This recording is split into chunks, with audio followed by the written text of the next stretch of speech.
Hi, welcome to my channel. ഇന്നും ഞാൻ വന്നിരിക്കുന്നത് കുറച്ച് കിച്ചൺ വെയർ ഇൻട്രൊഡ്യൂസ് ചെയ്യാൻ വേണ്ടിയിട്ടാണ് കേട്ടോ. ആദ്യം എനിക്ക് പറയാനുള്ളത് ഈ രണ്ട് സ്റ്റെയിൻലെസ് സ്റ്റീൽ ചായ അരിപ്പകളെ പറ്റിയിട്ടാണ്. അതായത് ടീ സ്ട്രെയിനറുകളാണ്. ജ്യൂസും ഒക്കെ അരിക്കാനും പറ്റിയ നല്ല അടിപൊളി സ്റ്റെയിൻലെസ് സ്റ്റീലിൻ്റെ തന്നെ അരിപ്പകളാണ്. പക്ഷേ റോസ് ഗോൾഡ് കളറിലും ഗോൾഡ് കളിലും ആയിട്ട് ഞാൻ വാങ്ങിച്ചതാണ്. നമ്മുടെ ചായ അരിക്കുന്നതോടൊപ്പം തന്നെ നമ്മുടെ അടുക്കള ഭംഗിയായിട്ട് സൂക്ഷിക്കാനും താല്പര്യമുള്ളവർക്കൊക്കെ പറ്റിയ രണ്ട് അരിപ്പകളാണ്. ഇതിൻ്റെ ലിങ്ക് ഞാൻ ഡിസ്ക്രിപ്ഷൻ ബോക്സിൽ ഇട്ടേക്കാമേ. അടുത്ത ഒരു പ്രോഡക്റ്റാണ് ഇത് ചപ്പാത്തി റോളിംഗ് പിന്ന്. ശാരദ എന്ന് പറഞ്ഞ ബ്രാൻഡിൻ്റെ റോളിംഗ് പിന്നാണ് ഇത്. ഞാൻ ഓൺലൈനിലാണ് ഓർഡർ ചെയ്തത് കേട്ടോ. ഈ റോളിംഗ് പിന്ന് സ്റ്റീലിൻ്റെ ആയതുകൊണ്ട് തന്നെ അതിൽ ചപ്പാത്തി മാവൊന്നും ഒട്ടിപ്പിടിക്കുകയില്ല. നല്ല വൃത്തിയായിട്ട് ഈസി ആയിട്ട് കഴുകിയെടുക്കാനും പറ്റും. അതുകൊണ്ട് തീരെ ഫംഗസ് ഒന്നും പിടിക്കില്ല. നല്ല ഹൈജീനിക് ആയിരിക്കുകയും ചെയ്യും. തടിയുടെ ഒക്കെ ആണെന്നുണ്ടെങ്കിൽ അതിൽ ചപ്പാത്തി മാവൊക്കെ ഒട്ടിപ്പിടിക്കാനും പിന്നെ കഴുകുന്ന വൃത്തിയായില്ലെങ്കിൽ ഫംഗസ് വരാനൊക്കെ ചാൻസ് ഉണ്ട്. മാർബിളിൻ്റെ ആണെന്നുണ്ടെങ്കിൽ നല്ല ഹെവി ആയിരിക്കും. ഇതാകുമ്പോൾ അത്ര ഹെവിയും അല്ല, നമുക്ക് ഹാൻഡിൽ ചെയ്യാൻ പറ്റുന്നതേ വെയിറ്റേ ഉള്ളൂ കേട്ടോ. ഇതിൻ്റെ വിലയും ലിങ്കും ഒക്കെ ഞാൻ ഡിസ്ക്രിപ്ഷൻ ബോക്സിൽ ഇട്ടേക്കാമേ. പിന്നെ ഇത് നല്ല എഫക്റ്റീവാണ്. കാരണം ഞാൻ സാധാരണ കടകളിൽ നിന്നൊക്കെ വാങ്ങിക്കുമ്പം ഈ സ്റ്റീലിൻ്റെ റോളിംഗ് പിന്നൊക്കെ വെയിറ്റ് തീരെ കുറവായിരിക്കും. പെട്ടെന്ന് ചളുങ്ങി പോവുകയും ചെയ്യും. ചപ്പാത്തി അത്ര ഈസി ആയിട്ട് പരത്താനും പറ്റില്ല. പക്ഷേ ഇത് നല്ല വെയിറ്റ് ഉള്ളത് കൊണ്ട് തന്നെ നല്ലതായിട്ട് ചപ്പാത്തി പരത്താൻ പറ്റും. ഒരു 240 ഗ്രാമോളം വെയിറ്റ് ഉള്ളതാണ് കേട്ടോ. ഇത് പല സൈസിൽ അവൈലബിൾ ആണ്. കണ്ടോ, ചപ്പാത്തിയൊക്കെ നന്നായിട്ട് അടിപൊളിയായിട്ട് തന്നെ ചുടാൻ പറ്റുന്നുണ്ട്. ഇതിൻ്റെ ലിങ്ക് ഞാൻ ഇട്ടേക്കാം ഡിസ്ക്രിപ്ഷൻ ബോക്സിൽ. ഇനി അടുത്ത പ്രൊഡക്റ്റാണ് ഈ ഫാൻ കേട്ടോ. ഞാൻ സ്റ്റൗവ് കത്തിക്കുന്ന സമയത്ത് സീലിംഗ് ഫാൻ ഇടാറില്ല. പാത്രം കഴുകുമ്പോഴോ ക്ലീനിങ് സമയത്തൊക്കെ മാത്രമേ സീലിംഗ് ഫാൻ ഇടാറുള്ളൂ. സ്വിച്ച് പിന്നെ എന്താ പറയുക, ഗ്യാസ് സ്റ്റവ് ഓഫായി പോകണ്ടെന്ന് വിചാരിച്ചിട്ടാണ്. അപ്പോൾ അതിന് വേണ്ടിയിട്ട് ഞാൻ ലാസ്റ്റ് സമ്മറിൽ വാങ്ങിച്ചതാണിത്. മിസ്റ്റർ ലൈറ്റ് എന്ന് പറഞ്ഞൊരു കമ്പനിയുടെ. ഞാൻ ആദ്യം ആമസോണിലാണിത് കണ്ടത്. പക്ഷേ ഞാനിത് ലുലു മോളിൽ കണ്ടതുകൊണ്ട് പിന്നെ അവിടെ നിന്ന് അങ്ങ് വാങ്ങിച്ചു. ട്രിവാൻഡ്രം ലുലു മോളിൽ നിന്ന് വാങ്ങിച്ചു. അത് ഇത്ര കോസ്റ്റ്ലി ഒന്നും അല്ല, പക്ഷേ നല്ല എഫക്റ്റീവാണ്. കാരണം സൗണ്ട് ഇല്ല എന്നുള്ളതാണ് ഇതിൻ്റെ ഏറ്റവും വലിയ പ്രത്യേകത. കാരണം ഇത് ഓണാക്കി ഞാൻ വെച്ചിരിക്കുകയാണ്. ഇപ്പം ഈ സൗണ്ട് ഞാൻ നിങ്ങൾക്ക് കേൾപ്പിച്ച് തരാമേ. പിന്നെ അതിന് ലൈറ്റും കൂടെ ഉണ്ട് കേട്ടോ. ഇതാ ലൈറ്റും കൂടെ ഉണ്ടെന്നുള്ളതാണ് അതിൻ്റെ പ്രത്യേകത. പിന്നെ എവിടെ വേണമെങ്കിലും കൊണ്ടുവെക്കാം. പോർട്ടബിളാണ്, ചാർജബിളുമാണ്, ലൈറ്റ് വെയിറ്റ് ആണ് കേട്ടോ. പക്ഷേ ഈ ബ്രാൻഡ് ഇപ്പോൾ ആമസോണിൽ കാണുന്നില്ല. പക്ഷേ അതിന് പകരം വേറെ പല ബ്രാൻഡ്സും ഞാനത് ആമസോണിൽ കണ്ടു കേട്ടോ, ഈ ലൈറ്റ് വെയിറ്റ് ആയിട്ടുള്ള ഫാനുകൾ.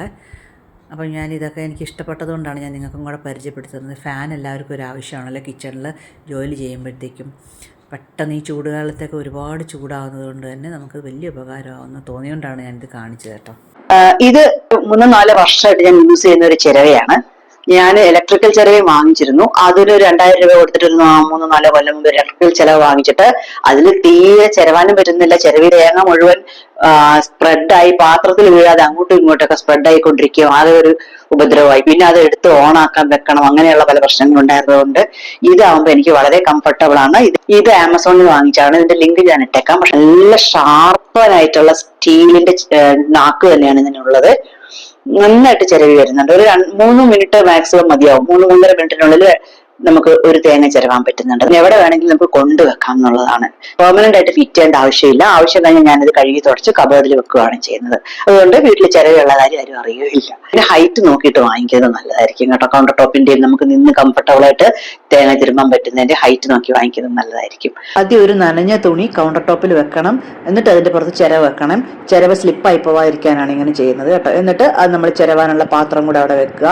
തേങ്ങ നല്ല ഷാർപ്പ് ആയിട്ടുള്ള എഡ്ജ് ആയതുകൊണ്ട് തന്നെ വളരെ പെട്ടെന്ന് തന്നെ 3-4 മിനിറ്റിനകത്ത് തന്നെ നമുക്ക് തേങ്ങ ചിരവി കിട്ടും കേട്ടോ. നല്ല നീറ്റായിട്ട് ചിരവ്, ഒരു സ്ട്രെയിനും ഇല്ലാതെ നമുക്ക് സിമ്പിളായിട്ട് ചിരവാൻ പറ്റുന്നതാണ് ഈ ചിരവ കേട്ടോ. എനിക്ക് വളരെ യൂസ്ഫുൾ ആയിട്ട് തോന്നിയതാണ്. അടുത്താണ് ഞാനിത് കാണിച്ചത് കേട്ടോ. ഒരു സാധനം കൂടെ ഉണ്ട്, അതും കൂടെ ഞാൻ ഇന്ന് കൊണ്ടുവരാം. ഇതാണ് ഒരു ക്യൂട്ട് ആയിട്ടുള്ള സാധനമാണ്. ഒരു ഓയിൽ സ്പ്രെയർ ആണ്. നല്ല യൂസ്ഫുൾ ആയിട്ടുള്ള ഓയിൽ സ്പ്രെയർ ആണ്. അതായത് നമ്മൾ എയർ ഫ്രയർ യൂസ് ചെയ്യുമ്പോഴാണെങ്കിലും ദോശ ചുടുമ്പോഴാണെങ്കിലും എല്ലാം ഓയിൽ സ്പ്രേ ചെയ്യാനായിട്ട് നല്ല യൂസ്ഫുൾ ആയിട്ടുള്ളതാണ്. കുറച്ച് എണ്ണയിലൊക്കെ മീൻ വറക്കാനുള്ള നോൺ സ്റ്റിക് പാത്രത്തിലൊക്കെ ഇത് ഭയങ്കര യൂസ്ഫുൾ ആണ്. ഓംലെറ്റ് ഒക്കെ ഉണ്ടാക്കണം എന്നുണ്ടെങ്കിൽ ഇതുപോലെ പാനിലോ തവയിലോ ഒക്കെ ഓയിൽ ഒന്ന് ജസ്റ്റ് സ്പ്രേ ചെയ്ത് കൊടുത്താൽ മതി. സോ വളരെ കുറച്ച് എണ്ണയിൽ തന്നെ നമുക്ക് ഓംലെറ്റ് ഒക്കെ ഉണ്ടാക്കി എടുക്കാൻ പറ്റും. അത് നല്ല യൂസ്ഫുൾ ആയിട്ട് എനിക്ക് തോന്നിയിട്ടുണ്ട്. അതുകൊണ്ട് തന്നെ ഇത് 2-3 കളേഴ്സ് അവൈലബിൾ ആയിരുന്നു. ഇത് ഞാൻ ഓൺലൈനിൽ വാങ്ങിയതല്ല. ഇത് ഞാൻ ബാംഗ്ലൂർ ഒരു ഷോപ്പിൽ നിന്ന് വാങ്ങിച്ചാണ്. പക്ഷെ ഇതൊക്കെ ഓൺലൈനിൽ അവൈലബിൾ ആണ്. അതിൽ 3 കളേഴ്സ് കണ്ടു. ഒന്ന് ഗോൾഡ്, ഇത് റോസ് ഗോൾഡ് ആണ്. പിന്നെ ഒന്ന് ഗോൾഡ് ഉണ്ടായിരുന്നു, ഒന്ന് സ്റ്റീലിന്റെ ഉണ്ടായിരുന്നു ലിഡ്. റോസ് ഗോൾഡിനോട് ഒരു ഇഷ്ടക്കൂടുതലുള്ളതുകൊണ്ട് ഞാൻ ഇതാണ് വാങ്ങിച്ചത്. പിന്നെ ഇത് കഴുകി വെക്കുമ്പം കുറച്ച് ദിവസം ഇതിന്റെ ട്യൂബ് ഒന്ന് ഉണങ്ങാനായിട്ട് സമയം കൊടുക്കണം, അല്ലെങ്കിൽ ട്യൂബിന്റെ അകത്ത് വെള്ളം നിൽക്കും. അപ്പൊ കഴുകി കഴിയുമ്പോൾ നമ്മൾ ഇന്ന് കുറച്ച് ദിവസം കഴിഞ്ഞിട്ട് മാത്രം ഉപയോഗിക്കുക. അതുവരെ ഞാനതൊരു വെയിലത്ത് വെച്ച് ഉണക്കിയിട്ട് ഒരു പാത്രത്തിലിട്ട് അടച്ചു വെച്ചിരിക്കുകയായിരുന്നു, പാറ്റയും പല്ലിയൊന്നും വരാതിരിക്കാൻ വേണ്ടി. എന്നിട്ട് ഞാൻ എടുത്ത് ഉപയോഗിച്ചതാണ് കേട്ടോ. അപ്പൊ നല്ലൊരു യൂസ്ഫുൾ ആയിട്ടുള്ള പ്രോഡക്റ്റ് തന്നെയാണ്. അപ്പം ഇതൊക്കെയാണ് ഇന്ന് ഞാൻ പരിചയപ്പെടുത്താൻ ഉദ്ദേശിക്കുന്ന പ്രൊഡക്ട്സ്. അപ്പോൾ എല്ലാവർക്കും ഇഷ്ടമായെങ്കിൽ ഒന്ന് കമന്റ് ചെയ്യാൻ. അതുപോലെ നിങ്ങളുടെ കയ്യിലുള്ള ക്യൂട്ടായുള്ള പ്രൊഡക്ട്സ് ഒക്കെ ഉണ്ടെങ്കിൽ അതിനെ പറ്റിയിട്ട് ഒന്ന് കമന്റിൽ പറയണം കേട്ടോ. പിന്നെ ഇതുവരെയും സബ്സ്ക്രൈബ് ചെയ്യാതെ കാണുന്നവരുണ്ടെങ്കിൽ ഒന്ന് സബ്സ്ക്രൈബ് ചെയ്യണം. പിന്നെ ലൈക്ക് ചെയ്യണേ, ഷെയറും ചെയ്യണേ ഇഷ്ടമായെങ്കിൽ. Okay, have A good day.